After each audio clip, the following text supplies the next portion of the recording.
Here again, I think that the rhetoric and the reality overlapped but aren't the same. So the United States in 19, let's say between 1945 and 1949, really stood athwart the world, right? World War II was a uniquely ruinous and destructive war, and it happened to be fought almost entirely in other people's countries, right? So there was a tremendous amount of rebuilding to be done. There was a tremendous amount of capital that had fled into the United States for the prime reason that the war was not fought on U.S. soil, and the United States appeared increasingly to be on the victorious side. So the United States had a tremendous amount of not just money to spend, but influence on countries that had been reduced to rubble during World War II. So there was this sense that American business, American investment, et cetera, held the keys to sort of rebuilding.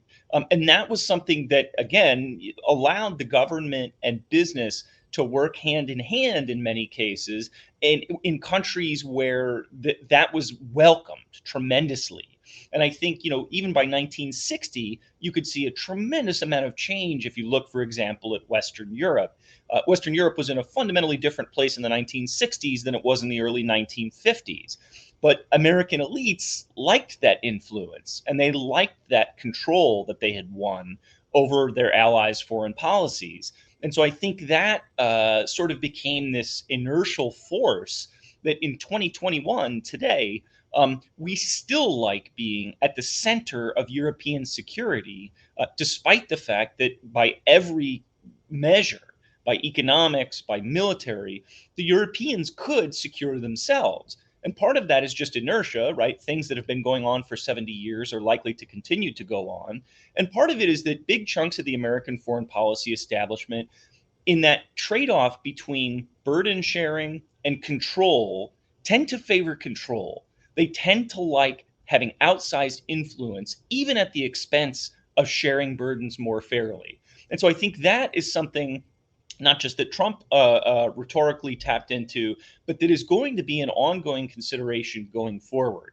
If we take seriously the idea that the United States is going to rebalance to Asia, or have strategic competition or great power competition or whatever we call it with China, we're going to have to do less of some things. And those could be less things at home, which seems politically tough to do, or less things in certain theaters overseas.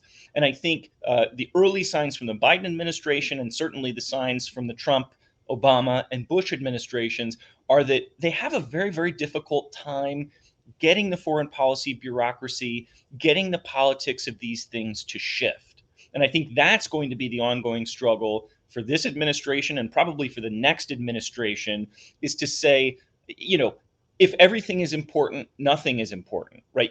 Not everything can be a priority. And to say our number one priority is competition with China, if that's what they choose, second tier priorities are these, and third tier priorities are those. The problem is that no one likes being told that they're a second or third tier priority.